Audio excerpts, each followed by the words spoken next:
बिस्मिल्लाहिर्रहमानिर्रहीम। शुक्रिया जनाब स्पीकर। सर, ये 9 मई के जो वाक़यात हैं, अफसोसनाक नहायत करबनाक वाक़यात जो हैं, उस सिलसिले में एक रेजोल्यूशन है। मेरी आपसे दरख्वास्त होगी कि ये हाउस जो है इस रेजोल्यूशन को पास करे और जो भी हमारे साथी जो है इनके ऊपर अपना इज़हार ख्याल करना चाहते हैं उनको भी इजाज़त दी जाए। मैं पढ़ के whereas the shocking, brazen, heart-wrenching and shameless incidents which took place in certain parts of the country on Order in the House, please. तशरीफ रखें आपने अपनी on the 9th सीटों में। May 2023 and which incidents have tarnished our national image are vehemently condemned by this House. Whereas this House expresses its full faith in and complete solidarity and support for the armed forces of Pakistan. And whereas this House resolves as follows. Number one, the 9th may be reckoned as a black day. That all abettors, planners, facilitators, and those directly or indirectly involved in arson, attacks on military installations, as well as public and private properties, should be prosecuted, tried under the existing laws. Sir, I repeat, under the existing laws of the country, including Anti-Terrorism Act 1997, Army Act 1952, and Pakistan Penal Code 1860. Number three, that all relevant authorities to implement social media rules and regulations in order to tackle propaganda being unleashed against the country's institution, both from within and outside of Pakistan, under the patronage and facilitation from multiple players. Those involved in such propaganda campaigns should strictly be dealt with as per law. Number four, that we reiterate our commitment to national unity, harmony and integrity in the wake of current geostrategic situation and deprecate all anti-state elements which attempt to destabilize the country. And that resolution of all political issues must always stay within the realm of parliamentary and democratic norms, and resorting to violence against state institutions, public and private property is totally unacceptable. जनाब वाला, ये मैंने पढ़ दिया है। Obviously house की इसके ऊपर कंसेंसस आ जाएगी और ये रेजोल्यूशन जो है, जो सॉलिडेरिटी जो है शो करने की के लिए पार्लियामेंट की और कंडेमनेशन जो है उसकी ये एक किस्म का इजहार है। जनाब वाला, मैं एक और मसले पे मैं इस रेजोल्यूशन के ऊपर बात जो है 2-4 मिनट के बाद स्टार्ट करता हूँ। ये मैं ज़रा इसको हाउस पे के सामने पुट कर लूँ। जी जी, प्लीज़ प्लीज़। जनाब स्पीकर, बहुत बहुत शुक्रिया। जनाब स्पीकर, एक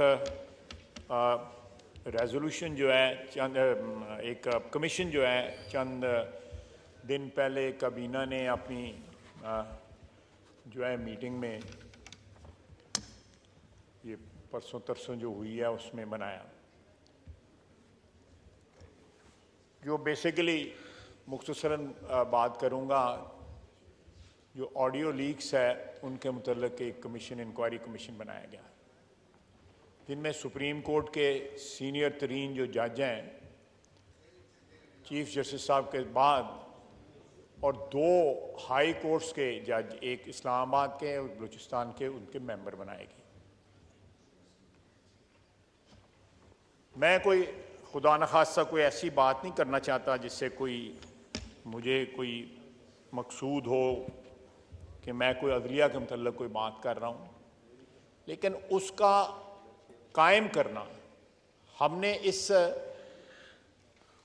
इरादे के साथ उस कमीशन को कायम किया है ताकि दूध का दूध पानी का पानी हो जाए।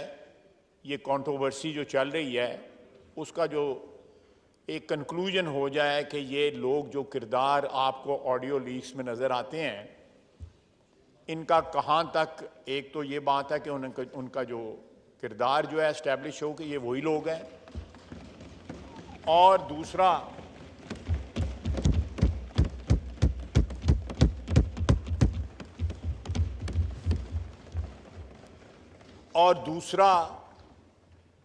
अगर इस सिलसिले में कोई कानूनी जो है चाराजोई होनी है या किरदारों की जो है शनाख्त प्रॉपर होने के बाद आवाम को भी उनका चेहरा पता लग जाए कि भाई कोई ऐसी इन ऑडियो लीक्स में जो है वो जो असल किरदार हैं वही हैं जिनका नाम आ रहा है, कोई ये चीज़ फैब्रिकेटेड नहीं है, तो मेरा ख्याल ये सारी चीज़ें सामने आ जाएंगी। पीटीआई ने जो है उसको चैलेंज कर दिया है, उसकी कॉन्स्टिट्यूशन जो है उस कमीशन का।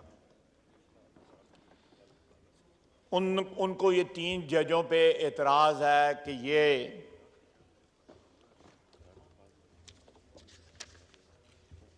जो है ये सुप्रीम कोर्ट के चीफ जस्टिस का ये काम है और किसी का काम नहीं है। हमने एक नेक काम की इब्तिदा की है। हमने उस कमीशन में तीनों जज जो हैं जज ही रखे हैं, कोई यहां पे पार्लियामेंट का कोई रुकन जो है उसका मेंबर नहीं है, या उसमें कोई ऐसा शख्स नहीं रखा जिसके मुतालिक ये कहा जा सके कि भाई ये अदलिया का को जो किरदार जो है या अदलिया का जो तकद्दस जो है, अदलिया का जो वक़ार जो है उससे मुनाफी है। 2 चीफ जस्टिस हैं, एक इस्लामाबाद और एक बलूचिस्तान, और तीसरा उनका जो हेड होंगे उस कमीशन के वो जस्टिस फायज ईसा हैं। उनका किरदार जो है खुसूसन उनकी जो जंग जो उन्होंने लड़ी है, जो उन पे किरदार पे उनके बरादरी ने, उनके जो ब्रदर जजेस हैं जिन्होंने उन पे हमला किया था, मैं समझता हूँ वो जंग जो है उनके किरदार की डेफिनेशन जो उन्होंने लड़ी है।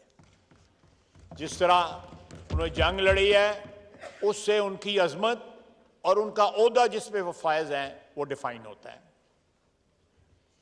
पीटीआई को तसल्ली तब होती कि ये 3 जजों की जगह जो मौजूदा जो हमने रखे हैं उनकी जगह जस्टिस मुनीब होते, इज्जत माब, जस्टिस एजाज आला आसन होते, इज्जत माब, और जस्टिस मुजाहिर नकवी होते, इज्जत माब, तो फिर उनको तसल्ली होती, फिर कभी दरख्वास्त ना देते, क्योंकि पिछले 1 साल से सारे जजेस जो हैं, सारे बेंचेस जो हैं वो मोर और लेस जो है इन्हीं जजों पे मुश्तमिल होते। तो मैं ज़्यादा तफसील में नहीं जाना चाहता, लेकिन मेरा ख्याल है कि जो कुछ मैं कहना चाहता था वो मैंने कह दिया, मुद्दा जो है मैंने अपना बयान कर दिया। मैं आता हूँ जिस रेजोल्यूशन की तरफ। सर, मेरे ज़हन में या किसी पाकिस्तानी के ज़हन में कोई एम्बिग्विटी नहीं है, कोई जो है इसके मुतल्लिक शक और शुबा नहीं है कि 9 मई को जो हमला था मुख्तलिफ फ़ौजी तनसीबात पे, उनकी रिहाइशगाहों पे, एयर बेसिस पे, GHQ पे, बहुत सी सियासी तनसीबात तो नहीं मैं कहूँगा, लेकिन सियासी जो चीज़ें जो है जिनका आइडेंटिटी जो है वो सियासी है, वो सारे शहरों में मौजूद हैं, उन पे उन्होंने हमला नहीं किया। और भी हमारे सरकारी दफातर भी उन पे हमला नहीं किया, उन्होंने सिर्फ और सिर्फ जो है फौजी तनसीबात पे हमला किया। सर, ये हमला उनका फौजी तनसीबात पे नहीं था, ये हमला पाकिस्तान पे था। उन्होंने वो किरदार अदा किया जिसका खदशा या तवक्को हमें हिंदुस्तान से होती है, अपने अज़ली दुश्मन से होती है। पाकिस्तानियों से कभी ये उम्मीद नहीं की जा सकती थी।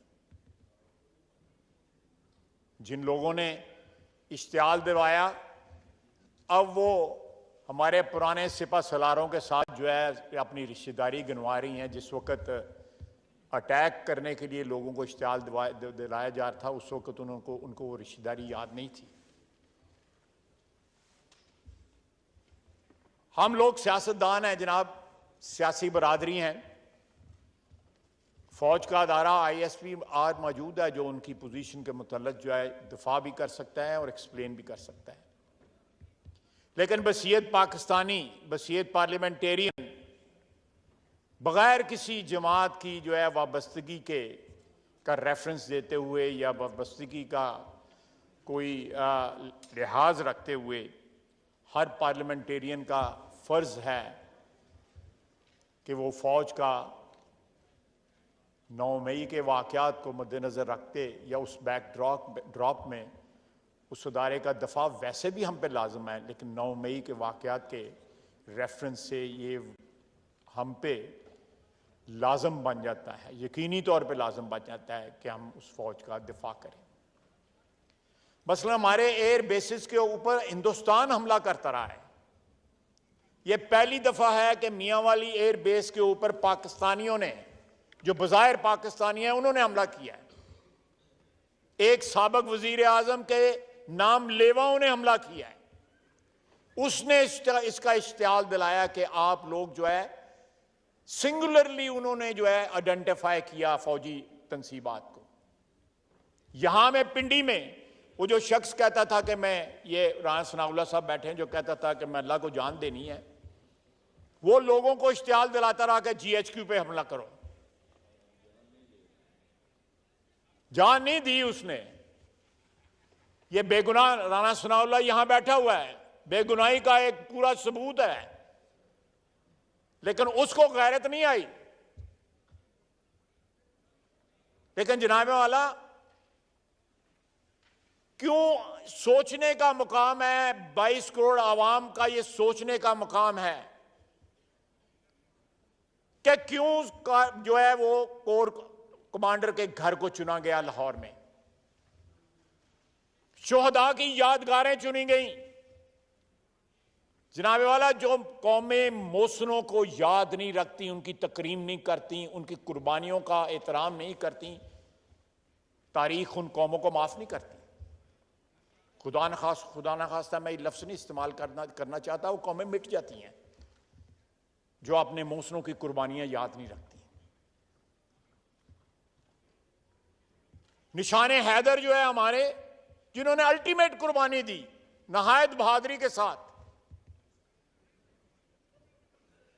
उन्होंने उनकी कुर्बानी याद ना की जिस वक्त ललकार रहे थे कि कोर कमांडर हाउस चलो। किसी ने वो कुर्बानी याद ना की। उसका मुजस्मा मिस्मार करते हुए कर्नल शेर खान का, जब उसका मुजस्मा मिस्मार किया जा रहा था, उसकी तौहीन की जा रही थी। किसी को उस वक्त याद ना आया कि ये चागी पहाड़ की जो है यादगार जो है, ये हमारी दफा का सिंबल है, निशान है, हमारे एटमी ताकत होने की शनाख्त है। उन्होंने उसको भी जला के रख दिया। एक वाहिद डिटरेंट है जिसकी वजह से इस खित्ते में अभी तक जंग नहीं हुई, जिसके लिए 3 दहाइयां जो है जुल्फकार अली भुट्टो से लेके नवाज शरीफ तक जो है वो खालक रहे इस प्रोग्राम के, और इन लोगों ने उस प्रोग्राम की भी तौहीन की। उसके सिंबल को जो है आग लगा दी। ये लोग पाकिस्तानी हैं, इनके चेहरे तो शनाख्त करें। ये कौन लोग हैं, ये कहां से आए, किसने उनको इश्तियाल दिलाया। वो आज कहता है कि मुझे तो पता नहीं बार क्या हो रहा था, मुझे तो पता ही नहीं बात। यार एक मेहरबानी कर दे, मैं हाथ जोड़ना तेरे के। वो कहता है मैं कैद में था, मुझे पता ही नहीं कि बाहर क्या हो रहा था। उसको वो जाली आजम स्वाति का टेलीफोन तो उसको करना याद था, वो तो उसको याद था। उसके पास टेलीफोन की सहूलत थी, वो भी उसको याद था। लेकिन बार लोग जो उसकी इंस्ट्रक्शंस पे तबाही और बर्बादी कर रहे थे, हमारी कौमी शनाख्त को मस्ख कर रहे थे, वो उसको याद नहीं, उसके तो कान बंद हो गए। जो रात उसने आखिरी बसर की उसमें कैद के अंदर, जिसके अंदर लोरियां देने की इंस्ट्रक्शन जो है चीफ जस्टिस साहब ने दी थी कि गपशप लगाएं और उसके बाद सो जाएं, वो सारी रात टेलीफोन के ऊपर इंस्ट्रक्शंस देता रहा, अदालत में बैठ के टेलीफोन इस्तेमाल करता रहा, और आज कहता है कि मुझे पता ही नहीं बाहर क्या हो रहा था। 8-9 दिन उसने इंतजार किया मजम्मत करने के लिए, और अभी भी क्वालिफाइड मजम्मत की। और जनाब ये जहां जो साथ वाली बिल्डिंग में साहब रहते हैं, उन्होंने भी 7-8 दिन के बाद मजम्मत की और अपनी लाताल्लुकी का इजहार किया। मैं उनको याद दिलाना चाहता हूं, ये सामने वाली बिल्डिंग जो है टेलीविजन वाली, इसके ऊपर उन्होंने अटैक किया था और उसका क्रेडिट लिया था इमरान खान से। फोन कॉल, वो भी एक ऑडियो जो है उसको भी कमीशन के आगे पेश कर दें ताकि पता लग जाए, शिनाख्त हो जाए ये कौन बंदा बोल रहा है जो क्रेडिट ले रहा है। पार्लियामेंट का, ये पार्लियामेंट जिसमें हम इस वक्त खड़े हैं, इस बिल्डिंग का भी अपना एहतराम और तकद्दुस है। इसके ऊपर भी अटैक में वो शामिल थे, प्राइम मिनिस्टर हाउस के गेट में भी शामिल थे, ये साथ वाली बिल्डिंग में जो रहायश पजीर है शख्स। और उसके भी 3 दिन बाद जो है साबिक वजीर आजम को यह ख्याल आया कि मेरे पास कोई चॉइस नहीं रही, मैं थोड़ा बहुत जो है हल्का फुल्का को ढीला सा जो है उसकी मजम्मत कर दूं और साथ मुकर जाऊंगे, मुझे तो पता ही नहीं था। उन्होंने अंदर कैद के अंदर से वीडियो पैगाम दिया और साथ ये धमकी दी कि अगर मैं गिरफ्तार हुआ तो दोबारा इस रद्द अमल के लिए तैयार हो जाएं। ये भी रिकॉर्ड की बात है, मैं कोई कनकॉक्ट नहीं कर रहा। फिर कहा जनाब वाला एक शख्स जो है रिपेंटेंट नहीं है, बल्कि वो दोबारा उसी वारदात की धमकी दे रहा है। और उसके बाद जनाब वाला कहते हैं कि ये एजेंसियों के, सबसे पहले ये एजेंसियों के लोग थे। मैं जो एजेंसियों के लोग वहां पे थे जरा उनके नाम ले लेता हूं। 2 तो उनकी बहनें थी, पता करना पैदा कड़ी एजेंसी ने बस काम कर दी। एक उनका भांजा था जिसने वो वर्दी टांगी हुई थी छड़ी के ऊपर, महमूद रशीद साहब थे, चौधरी एजाज साहब थे, यास्मीन राशिद साहिबा थी, शहरयार अफरीदी साहब थे, उस्मान डार साहब थे। अगर ये एजेंसियों के लोग हैं तो ये बहुत बड़ा इंकशाफ है। पहले अपने घर में ये फैसला कर लेंगे ये एजेंसियों के लोग हैं या नहीं। इन सब की जो है, मैं कोई फैब्रिकेशन नहीं कर रहा, इन सब की तस्वीरें मौजूद हैं, वीडियो मौजूद हैं, बातें करते हुए, पुकारते हुए, ललकारते हुए इनकी आवाजें जो है मौजूद हैं। ये सब कुछ इक्तदार की हवस में हुआ। एक इंसान जो है वो इक्तदार की हवस में कहां तक जा सकता है ये कभी सोचा भी नहीं जा सकता था। जनाब वाला इसी मुल्क के अंदर जुल्फकार अली भुट्टो जो है उसको फांसी दी गई। बहुत से लोग यहां पे जिनकी 70s की पैदाइश है या 60s की पैदाइश है, हो सकता है उनको इस चीज का इल्म ना हो। मुझे और वजीर आजम साहब को पता होगा क्योंकि हमारी उम्र इतनी है। उन्होंने क्या किया, कोई रिएक्शन आया, कोई एंटी स्टेट रिएक्शन आया। पीपल्स पार्टी जो है एग्जिस्ट करती रही, सिस्टम के अंदर एग्जिस्ट करती रही, उसके फॉलोअर्स भी रहे, जुल्फकार अली भुट्टो के नाम लेवा रहे, उसकी कुर्बानी को याद रखने वाले रहे। उसके बाद बीबी की शहादत है।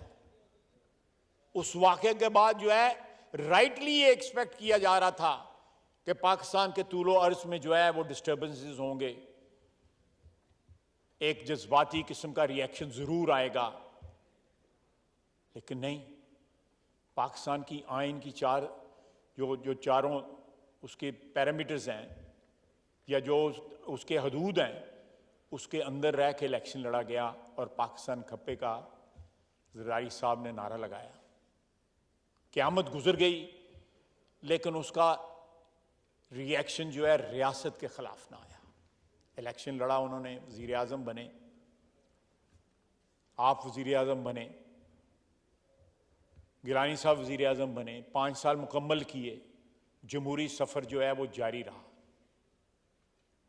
मियां नवाज शरीफ की 3 दफा हुकूमत जो है बरतरफ की गई।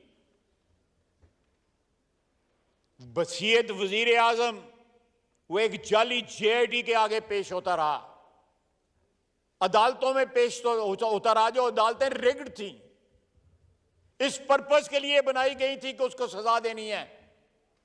उनके आगे 200 पेशियां उसने भुगती।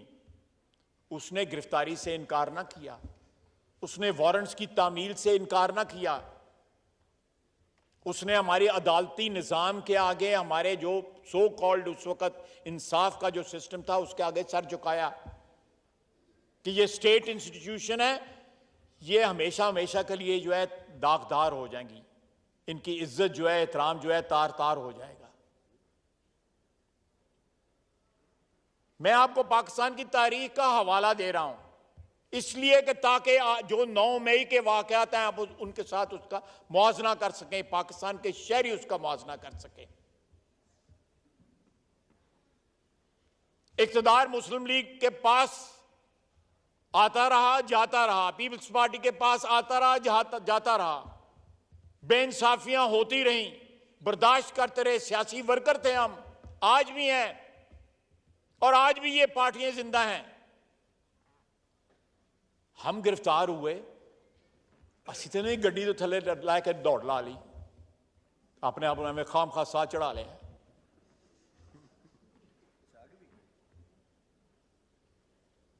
और ये लोग जो मफरूर हैं, जो छुपे हुए हैं, एक मतलब बंदा बता दें आप जो है पीपल्स पार्टी का वर्कर या पाकिस्तान मुस्लिम लीग का वर्कर के आजमाइश का वक्त आया हो तो उसने गिरफ्तारी ना दी हो। सारे छुपे हुए हैं। अपने घर वालों पे, अपने घर की ख्वातीन के कमरों के अंदर जो है अपने टेलीफोन छोड़ गए हैं ताकि लोकेशन ये रहे। अगर वहां पे छापे पड़े हैं तो इसलिए पड़े हैं कि टेलीफोन, अपने असली टेलीफोन वहां पे छोड़ गए हुए थे, गायब है। सियासी वर्कर तो इस तरह नहीं होता, ये तो सुदागर होते हैं इस तरह के लोग। उनका सियासत से कोई सियासत की एक अपनी इज्जत होती है और अजमत होती है, और सियासी वर्कर जो है उसको प्रोटेक्ट करता है। हालात अच्छे हों बुरे हों वो उसको प्रोटेक्ट करता है, खुसूसन बुरे हालात में प्रोटेक्ट करता है। शहबाज शरीफ वापस आया मई 2004 में, उसको पता था मैंने गिरफ्तार होना है, फौजी हुकूमत है, लेकिन वो वतन वापसी का अटेम्प्ट किया, उसने एयरपोर्ट से वापस भेज दिया गया। फिर 2007 में नवाज शरीफ ने अटेम्प्ट किया कि उसको पता था मैंने गिरफ्तार होना है, लेकिन उसने अटेम्प्ट किया, उसको फिर वापस डिपोर्ट कर दिया गया सऊदी अरेबिया। कमिटमेंट तो ये होती है।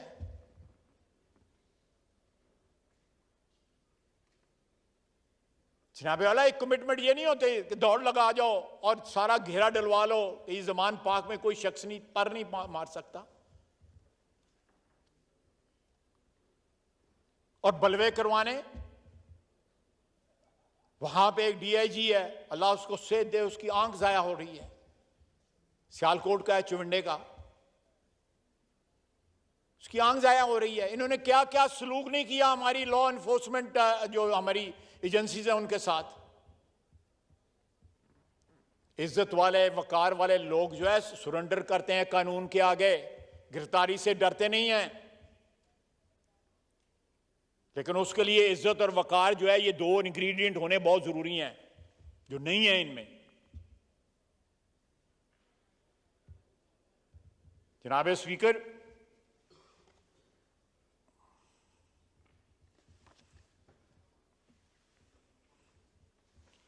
मेरी इस सारे कॉन्टेक्स्ट में जो पिछले 1 साल से ये साथ वाली बिल्डिंग वाले कानून और कायदे और इस पार्लियामेंट के साथ जो कुछ कर रहे हैं, मेरी उनसे भी इस्तदा है कि 9 मई के वाकयात जो है अपने सामने रखें। आपके वतन के साथ भी हुआ है, ये मेरा सिर्फ वतन नहीं है, सिर्फ स्पीकर साहब आपका नहीं है या शहबाज शरीफ का नहीं है, ये उनका भी वतन है। ये जो 15-16 हज़ार यहाँ पे बैठे हुए हैं, वो अपनी जाति ग्रोही लड़ाइयों में या अपनी जाति मफादात में ये बात भूल ना जाएं कि ये उनके वतन पे भी अटैक था। ये इंस्टॉलेशन जो हैं उनकी भी हैं, जितनी मेरी हैं उनकी भी हैं। ये फौजी तनसीबात का हिफाजत जो है कम से कम उनका भी ये फर्ज बनता है। पाकिस्तान के दुश्मनों के हलीफ ना बने, पाकिस्तान के हलीफ बने। मेरी उनसे इस्तदा है कि जिस शख्स की वो हमायत कर रहे हैं,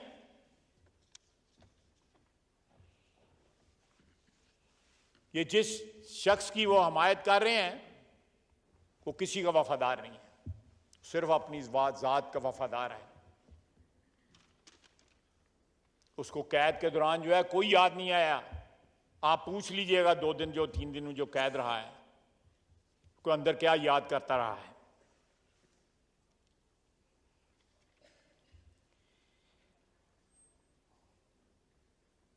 और अब जब सारे हरबे नाकाम हो गए हैं, तो एब्सोल्युटली नॉट बैरूनी साजिश, वो साइफर उससे जो है अब आउटर्न लिया है। जनाब तरले मिन्नतें करनी है तो किसी शख्स की करें, किसी रुतबे वाले की करें, जिसकी कोई औकात हो उसकी करें। मैं कोई औकात के खुदा न खास्ता कोई गलत बात नहीं कहना चाहता, लेकिन जो कांग्रेस है, यूएस कांग्रेस है, उसके को 500-600 मेंबर हैं। उसके एक रुकन को टेलीफोन करके उसके तरले कर रहा है कि मेरी मदद करो, मिन्नतें कर रहा है कि मुझे बचाओ, और कल तक कह रहा था कि उन्होंने साजिश की है, बैरूनी साजिश हुई है मेरे खिलाफ। और डोनाल्ड लू भी तो अमेरिकन था, वो कौन सा लाहौर लोहारी के रहने वाला था, वो भी तो अमेरिकन था। मेरा ख्याल है वो पावर के लिहाज से या उसके रुतबे के लिहाज से हो सकता है ज्यादा इंपॉर्टेंट हो। और पैगाम रसानी हो रही है, अमेरिका के साथ पैगाम रसानी हो रही है। वहां पे लोग जो हैं, आपको पता है कि अमेरिका के सिस्टम के अंदर जो है लॉबिस्ट जो है 10, 15, 20 हज़ार डॉलर खर्च करके जो है कंट्रीब्यूशन देके, उनके कानून में ये चीज़ शामिल है। वहां पे ये चीज़ मायूब नहीं समझी जाती। हमारे यहाँ पे सियासतदान जो है इतनी रकम पकड़ ले तो उसके पीछे जो है पता नहीं क्या क्या होना शुरू हो जाए। उनसे ये बातें करवा रहे हैं कि यहां पे जो है कोई स्पेशल कोर्ट्स बन रही हैं, यहां पे कोई स्पेशल कानून बन रहे हैं, नई लेजिस्लेशन हो रही है। जनाब वाला, आपकी वसातत से मैं ये बात करना चाहता हूं कि कोई नई लेजिस्लेशन नहीं हो रही, कोई नई लेजिस्लेशन नहीं हो रही। ये सिस्टम जो है, जिस तरह मैंने रेजोल्यूशन में पढ़ा है, anti terrorism act 1997, army act 1952, 1952 और पाकिस्तान पीनल कोड 1860 में ये चीजें जो है प्रोवाइडेड फॉर है। ये मुकदमात इन कानून के तहत चल जो ऑलरेडी हमारी स्टैट्यूट बुक्स में मौजूद हैं, और वो ये कोर्ट्स ऑलरेडी फंक्शन कर रही हैं। इन कोर्ट्स ने ऑलरेडी सजाएं सुनाती हैं। ये पिछले साल भी सुनाई, मेरे पास लिस्ट मौजूद है। 6 फांसियां हुई जिसमें 5 सिविलियन थे, 1 फौजी था। वही सिविलियन इन्वॉल्व होते हैं जो किसी फौजी मामले के अंदर जो है जिनका कोई ताल्लुक वास्ता जो है निकलता हो।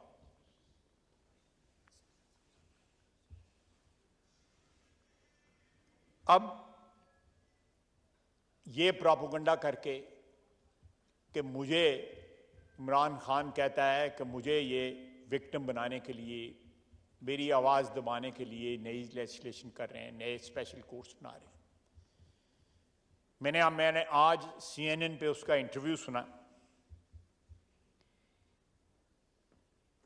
उसको जिस वक्त ये उनसे ये बात कर रहा था, मदद की अपील कर रहा था, और अपने उसके मुतल्लिक मुल्क का रोना रो रहा था, बदनाम कर रहा था, उसको ये बात याद रखनी चाहिए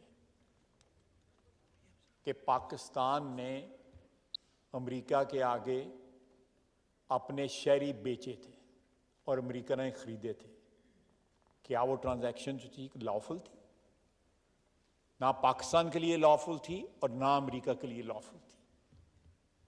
और जो रेंडिशन होती रही, जो लोग अगवा होके जो है ग्वांटानामो बे ले जाए गए, 20-20 साल 22-22 साल जो वहां पे कैद रहे, क्या वो लॉफुल थे? क्या वो अमेरिकन कॉन्स्टिट्यूशन इस बात की इजाजत देता था? अब हम जो है कराची में एक जजीरा जो है उसको जो है बाउंड्री के बाहर कर दें कि जी ये पाकिस्तान का लॉ इस पर लागू नहीं होता, गो ये मलकियत पाकिस्तान की है और वहां पे जो मर्जी जो है अंधेर मचाते रहें,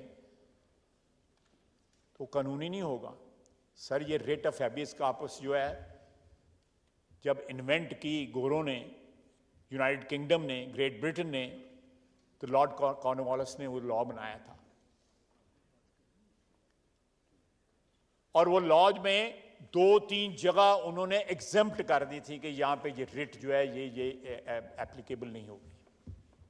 the man lost his job, he was condemned by history.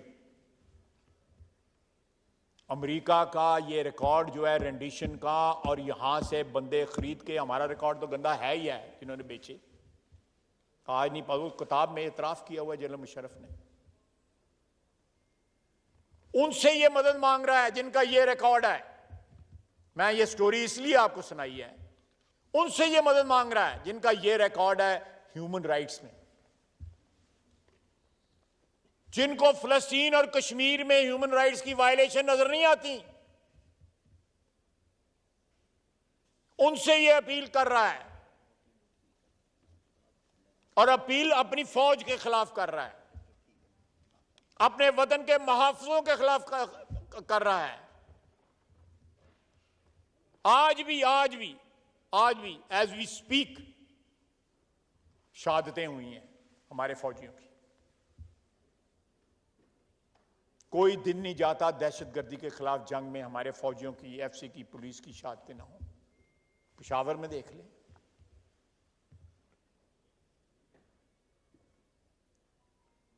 कोई भी मुहिब्बे वतन शख्स जिसके साथ पाकिस्तान की वफादारी है, पाकिस्तान के साथ जिसका एक रिश्ता है, वो शोहदा के खिलाफ नहीं बोलेगा, उनकी तस्वीरों को डिफेस नहीं करेगा, उनकी यादगारों को मिसमार नहीं करेगा, उनकी यादगारों को आग नहीं लगाएगा, उनके दफातर को आग नहीं लगाएगा। ये एजेंडा भारत का है, हमारे अजली दुश्मन का है, किसी पाकिस्तानी का नहीं हो सकता। बहुत बहुत शुक्रिया जनाब स्पीकर।